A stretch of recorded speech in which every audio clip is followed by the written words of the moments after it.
Hi, I'm Corey Wayne, and today we've got a bunch of people. We're going to kind of talk about network chiropractic care because we've got Estefania with us, and Jocelyn, and Macy, and they got worked on for the first time today. And obviously, you have Dominick, Dr. D, and his lovely and talented bride and mother of their new baby, Big Dick Bo. Actually, he has larger balls. Awesome. Yeah, excessively large balls. The ladies like larger balls. They're fascinated by them. So, and we have Kuang with us today, who's gotten worked on by Dominick for years. And interestingly enough, I think I may have said this in other videos. Kuang was the one that actually introduced Dominick and Ashley. And Kuang started going into Dominick's office because he, back in the day, read my book, and I guess you went in. I saw a video. A video I recommended. I saw a video. Talked about something about. Is it like have more confidence or something? I don't remember. How to become more confident and sure of your actions, something like that. It was probably a network care video. I did that one years ago. Yeah. And I referenced that in the book. And so that, was an advertisement I did for you. FOC years ago. You probably didn't even know about that one. Yeah, and it's funny how it worked is like it would happen to actually be about him, right? So it wasn't just network, get it somewhere. It was actually like him doing it. I'm like, wait, this guy's like 10 minutes from me. Go check it out. So you went in, you guys became friends. Yeah. And then I got the perfect girl for you because Dominick needs some help in his office, a new front desk person. And I was resistant. Yeah. I said, nah, I don't like her. Kuang convinced him, thankfully. Kuang said, yeah, she'll be great. I'm like, nah, I don't think it'll be a good fit. He's like, oh, she's going to be perfect. I'm telling you. I'm like, nah, I don't think so. So after he said 4 times, give her a shot. And then lo and behold, I was so impressed, I married her. Yeah. And here we are. Yeah. So tell us about, because obviously myself and Kuang, you, Ashley, have gotten lots of work, but kind of what do you do with like them? Because I saw you were talking to them for a while and kind of explaining to them like what you do, and maybe you can kind of go into that a little bit. Explain the techniques, what they can expect to happen.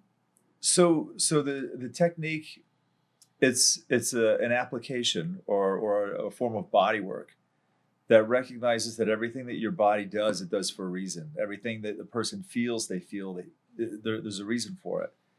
And instead of saying, okay, your body's making a mistake or your emotions are inappropriate or there's something wrong with you, it says, what can we do to create the environment so that the person has more presence, so that they have more capacity, so that they have more ability to show up in a way that's more ideal or more appropriate.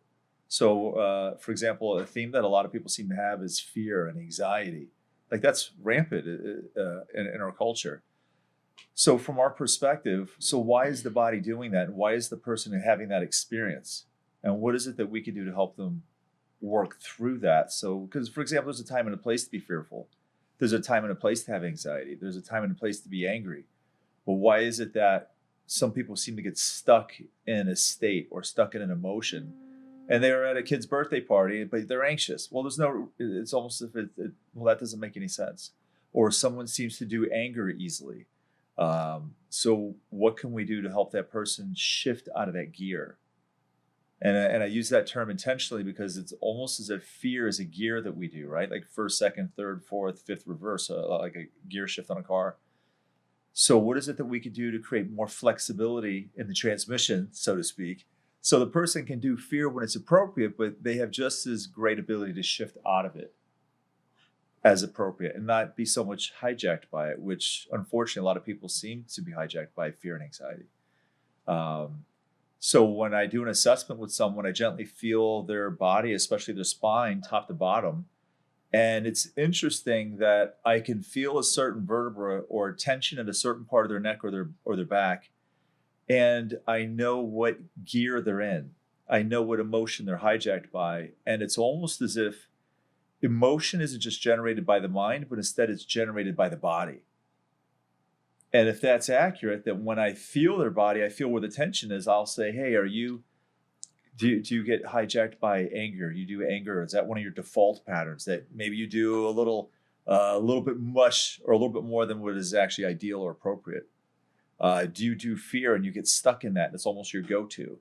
Do you have panic attacks? Do you have rage? Do you have, are you a cold fish that when, life gives you a little bit of pressure, a little bit of push, do you disassociate from feeling your heart? So all these different patterns show up as physical patterns, all these different emotions that people show up with. There's a consistent physical pattern with that. So as a practitioner, I want to make sure that the tension is low so the person isn't hijacked by it, but instead they could access it, shift in and shift out as appropriate.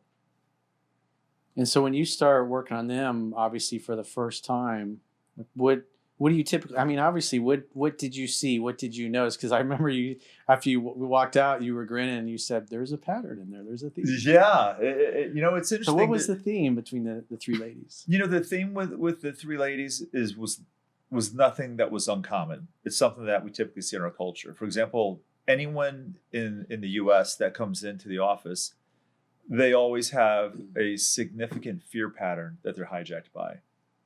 The question is, when a new client comes into me isn't whether or not they fear pattern is their go-to, but to what degree are they hijacked by it?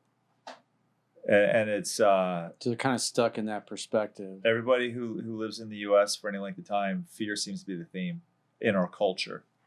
And you kind of see it consistent as well. Like, why is it that the US is always having a military conflict somewhere? Doesn't it seem that way? Like whether it's in the Middle East, now with Ukraine, we're dipping our hand in that. Maybe if what was going on with Canada was lasting any longer, maybe Biden would have had maybe we should go there and have an influence. It just seems like the US always has a conflict with someone, a military conflict. And from my take on it, the military conflict oftentimes is a means of controlling the situation. Like we want to have a hand in it so that we have an influence so that it goes in our direction. And why do people want to control a situation? Or the direction of the elite, as they love to refer to themselves. And from my perspective, the reason why the U.S. always seems to have a hand in it or a control in something that's going on is because when you're in fear, you want to control because you don't trust. So as I work with someone and liberate them or free them up from that fear perspective, consistently what clients say is they feel like they're more allowing and they have less need to control a situation. Love is allowing. And it seems that the more we can get people out of fear, the more they could see life through a different lens.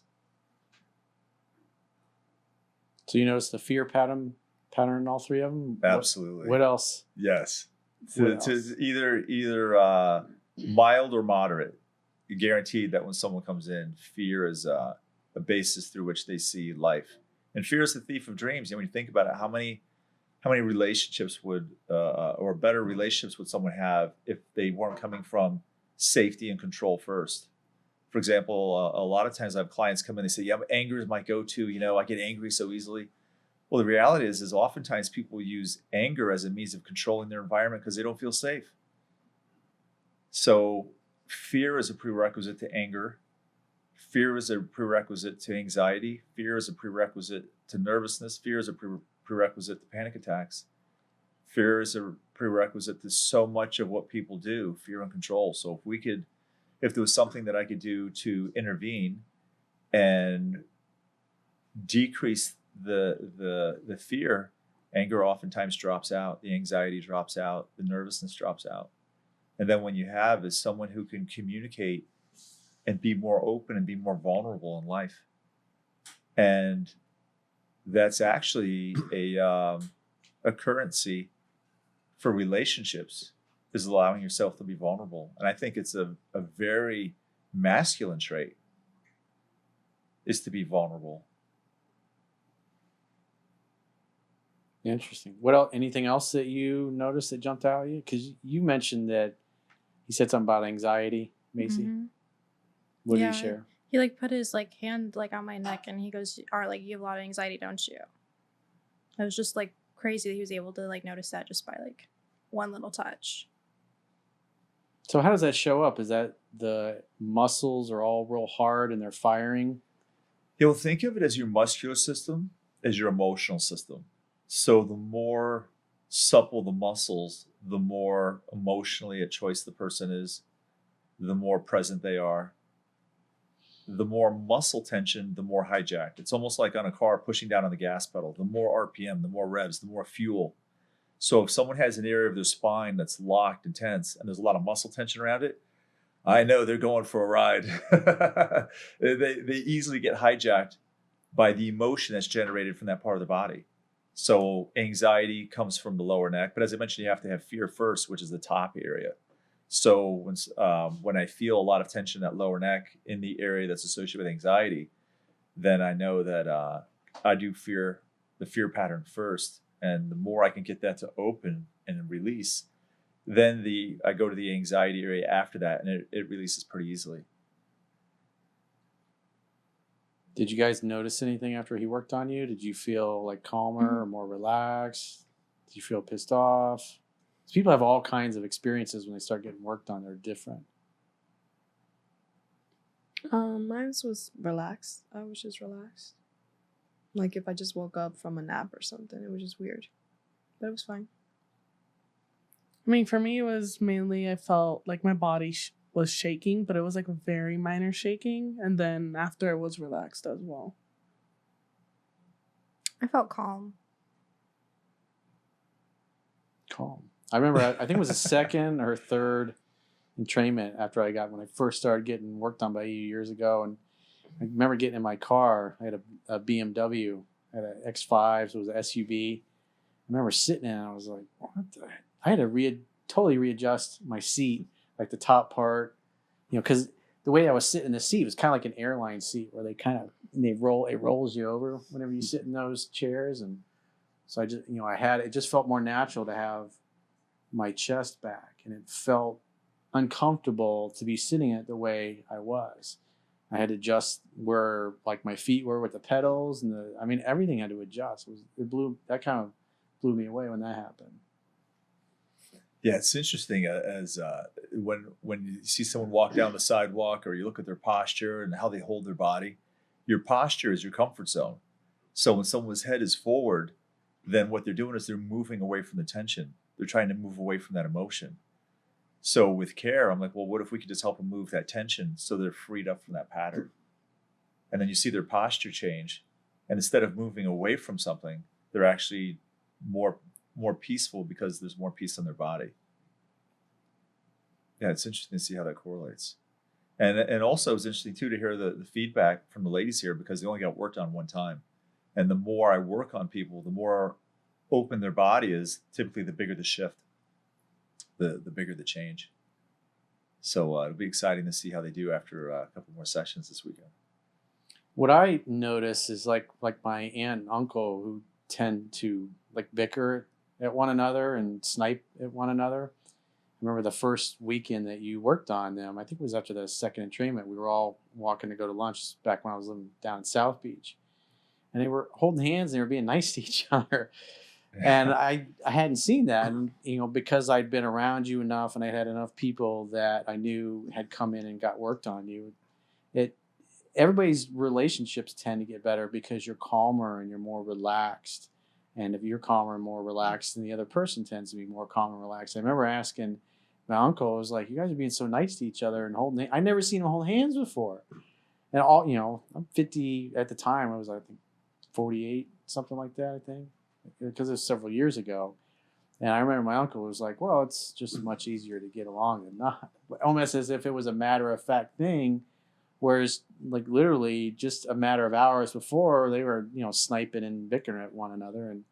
And they were like that for a long time. They're kind of cranky towards one another again now, and they definitely need to be getting worked on. But I noticed that change. And like with Caroline, what she notices that her relationship with her mother became a lot better. And they became a lot closer as a result of that. Yeah, it's so interesting to see how people's emotions and their mannerisms change from getting worked on. And early, I remember at one point I had such a realization because I was a little bit judgmental of people, like, oh, this person's a jerk. Oh, this person, like they're just sitting there and you can tell like they're having an anxiety attack. Their eyes or they're all bug-eyed, they're stressed out about something. And from doing this, the network care and the approach that we do, I became so much more compassionate for people because I realized we're all kind people. We're all compassionate people. We're all loving, caring people, but we don't show up that way. And why is that? It's because we have all this undigested life. We have all this stuff that we're not resolved that we show up with. So we wake up in the morning and when we do anger and we do anxiety and we do frustration and we just get set off so easy. It's because most people come in, they're already 90% maxed out. So the more I work with people, the more I help them connect and release all that undigested life that I call it, or the tension in your body. So they show up more as their nature, not their wounds. Because you can only hold that genie in the bottle for so long before that thing pops up, And I have this new analogy that I've used. I call it Jack in the Box. People, they take it, and they just explode. Well, what if you guys know what a Jack in the Box is? Yeah. Oh yeah. Oh, did I just date myself with that one? The toy goes back to I think the 1800s. It's been around forever. The more I work with someone and the lower we get their tension, the more they show up as their nature and really who they are and less of their wounds. And it's beautiful to see that everyone gets, the more care they get, the more peaceful they get, the kinder they get, the more compassionate they get.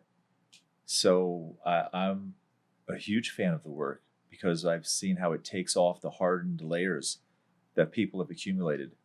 And there's definitely a lot of traumas, people are like, well, I've had a client that said, well, I'm retired. I play golf 4 days a week. I don't have any stress. I don't have any tension. I'm like, oh, you got high blood pressure. You're having insomnia. You don't sleep at night. Well, what does that sound like? Your posture's all slumped forward. And I shared with the person, I said, I get it that you're retired and you think you don't have any stress. You don't have any new stress, right? Because you're out of the workforce. You just play golf. But anything that you haven't... But his body is stuck in that stress state from all those decades. Oh, yeah. Of Anything life. that you haven't resolved, you carry around with you. And it gets stored as muscle tension in your nervous system, which kind of bends you over as you age. Yes. And hunches you over. Your body Because you become like a accommodates. turtle. You're trying to protect yourself from the world and life and your emotions. So and if the worst case scenario is actually that the person does not express that emotionally. Because if you don't express that tension that's in your body as emotion, well, then where's it going? It affects your heart. It affects your blood pressure. It affects your digestion, right? Because ironically, the same pattern that has an influence on nervousness is the same pattern that people come in with that have constipation or irritable bowel. The same pattern that people have as headaches, if it doesn't show up as headaches, if it doesn't show up as fear, it shows up as headaches. Or they'll have TMJ, or they'll have sinus issues is a similar area. The same pattern that's associated with emotional hijack or addictive personality, that same pattern shows up as autoimmune disorders. So it seems to be if the person is not expressing it emotionally, well, then the body is designed not to carry the stuff around. The body's designed to resolve. So it can't resolve it emotionally. Then it's going to go to get dumped into the organ system and express that energy through the organ system. I'm convinced that we're not supposed to store stress, tension, or undigested life for more than a few minutes or hours. But people will have that same pattern, right? They'll go to the Gulf War, which was years and years ago, but yet they still wake up in the morning and they have panic attack and they have anxiety and they have all these post-traumatic stress type symptoms. It's because there's part of them is still there. That part of them that's tense, that's locked in their physiology, that part of their physiology is acting as though it's still in the moment of the trauma. Kind of like John Mocha Bear. He got blown up twice. Because he had, I think it was 4 different combat tours. And one time he was on foot, and another guy, I think, stepped on some kind of IED. And then another time he was in a Humvee. He got blown up. And so his short-term memory is not really that good because he'll tell you, I'll do this, I'll text you this later. But he always says, "Hey, if I don't, just remind me because I forget little stuff like that." And people don't know him get pissed off. It's like, this guy never did what he said. He literally doesn't remember it anymore. But I know you've worked on him, and it's like it's like his body is still in the state of being blown up, basically. Sure. John's body is he has a lot of muscle tension. There's a lot of rigidity in his body, right? Which is a traumatized type posture. It's a stress type posture. So if he's walking around day to day like that, then a significant part of his physiology is acting as though he's still in the moment of the trauma, even though it was 10 years ago or whatever it was. So the gift that the care that we do in our office or network care brings, in my opinion, is an opportunity to revisit that trauma in a nice bite-sized piece. Because what made the experience traumatic was that there was more energy or more of an experience than what his system could digest. So we internalize it because it's not safe to fully feel in the moment. And I get that because I've had people say, "Oh yeah, I had something horrible happen and I have no interest in going there again." I get it. Why would you want to go there again? It wasn't fun the first time, right? But what if we could help you go back and take a nice little shaving, a nice little bite-sized piece of that and digest that little bits at a time before you know it, that which was too much to deal with, it's no big deal because we take nice little bite-sized pieces at a time. And it's amazing to see, as you mentioned, not only does posture change, but their mood changes and how they show up changes, as if they're less and less hijacked by their past and they're more and more in the present. It's beautiful to see people wake back up and be in the moment. I don't know if you ever share, like, what's the difference between like stage 1, stage 2 of care, like what you're looking for and like how people progress? So, what's interesting when Ashley and I have a baby now, Bo, who's 4 months old. And when Bo is laying there sleeping or whatever, his whole spine, his whole body expands and contracts when he breathes. And what I see with people that come in that are pretty healthy to start, most of their body moves. So when someone lays face down on the table, their body just expands and contracts effortlessly with breath. And what we've noticed is that the more their body expands and contracts with normal breathing, the more they seem to be able to handle. And the opposite is true. The more stressed out someone is when they come into our office, when they lay on the table, nothing moves. And it's almost as if their capacity or how much information their body can process and recover is consistent with how much movement there is. So movement dissipates energy and tension. Rigidity builds energy and tension. So part of the protocol is I want to work with them in a way that restores that normal breath movement through their spine and their body. So the first part of care, the first objective, is I want to work with them in a way that decreases that fight or flight response or that stress response and turn it off and turn their body into jello, which is what the ladies here experienced with just one session. It was noticeable that they already felt the difference after one visit.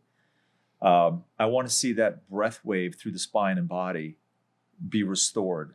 And what that does is that breath and wave through the spine is consistent with their body's capacity to start digesting information again, right? Get that at a maximum. And it's consistent with how safe they feel in life. Safety and restore that breath moving through that involuntary breath moving through the body. And then we work with them in a way that brings the undigested life, that past trauma, up to the surface in nice bite-sized pieces, because now their body's at a place where it can digest it and recover. You'll call that part stage 2? Stage 1 is getting safety in the body. And the second part of care is now that there's safety and capacity to digest life, now let's bring it up little bits at a time so that they can start recovering. And I remember I had someone say years ago, they're like, I don't want to go there. That wasn't fun the first time. What do I want to go there a second time for? I said, I agree with you 100%. We're not going to go there. We're going to create more safety and peace and ease in the body. And once there's enough safety and peace and ease, the body naturally wants to start recovering stuff. Not because I said it's time to go there, but because the nerve system says now it's safe. Now we have the capacity, we have the repertoire to deal with what we weren't able to deal with before. Now we have so much more ability that it goes there when it says it's safe. Yeah, and just to like clarify, and when someone's dealing with whatever they disassociated from, it's not necessarily the story or the circumstance. It's the energy that they didn't actually process. Right. So it's not like you're necessarily going to experience something like traumatic or like relive some past experience. It's that there's like a You're just gonna there's move like the stuck there's energy. like an energy you can actually move. It's not the trauma that the body seems to store as Yeah. much as the emotion around it. I remember when I first started getting work done, I would actually, because I started getting work done because I started working for you. So I would get work done like while I was working at the office, or just go lay down and get work done. And then I would get up and like run to the body connection room, which is where I worked, and I just start bawling. I just cry for like. Did you know what it was in regards to, or No, how it I was just emotion? It was just emotion coming out, and I did that for a good like, I think like week or two of getting work done, and that's like I got work done like 3 times in 1 week. So the first like 4 or 5 times I got work done, I just go cry. Would It you felt say great. Would you say it was like emotional diarrhea, something Yeah. that was in there that needed to come out? Yeah, Just- it felt good. Yeah, It's just that's got happened got too. it Just out. like did something, start crying, don't even know for what reason, and then you feel light afterwards. Yeah. So yeah, Gotta It's a feel thing. it to heal it. it's a Feel it thing. to heal it. That's what kids do. I Yeah. mean, kids experience emotions pure like that. And then as we grow up, and parents and societies like, don't do that, don't speak so loud, don't say things like that. It's like everybody puts their imprint on you, and you become afraid to really be who you are because you've been basically told you can't be that way.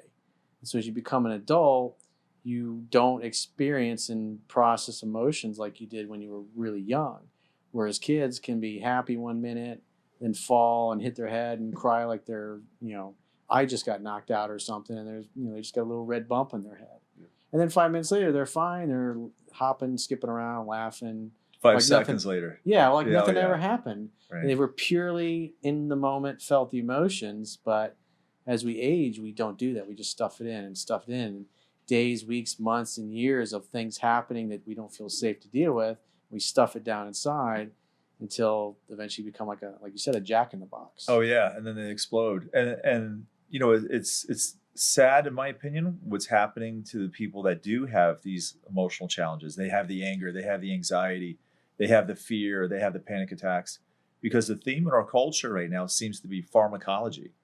If you don't like your experience, sedate yourself, as compared to what you just mentioned. Anything you experience fully, your body resolves. Anything you experience fully loses its grip on you. And I'm not saying there isn't a time and a place for pharmacology, but I think our society really needs to take a step back and question when does that serve people, and when does it actually interfering with their recovery? And I think at times it definitely does.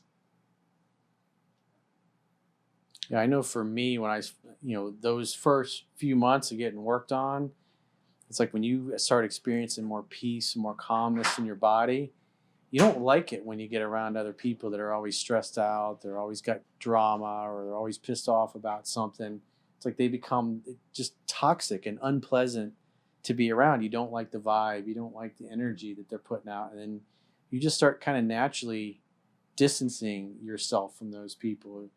I also started listening to a lot more relaxing type of music, spending more, I had lived on a lake back then.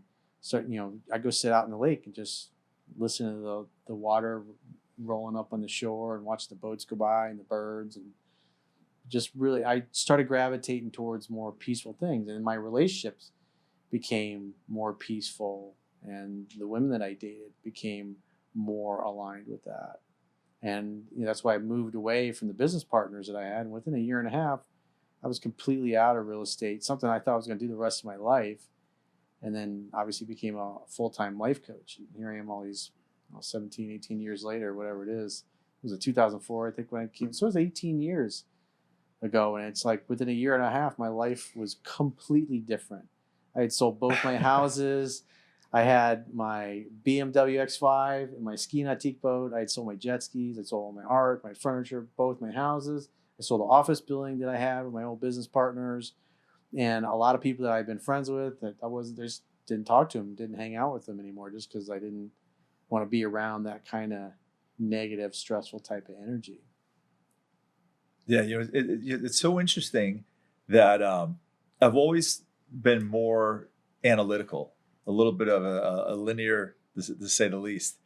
And at times, emotion was like, I always thought emotions were like this primitive annoyance. You know what I mean? And but the more I've received the care, right, the consciousness exercises that we teach, and gotten network care, the more I've gotten in touch with my own emotion, the more I see how people actually, emotion is the currency for our society. You know, when you think about people buy cars, they buy a car because of the emotion that they feel when they're with it. They go on vacation because of the emotions and the experience.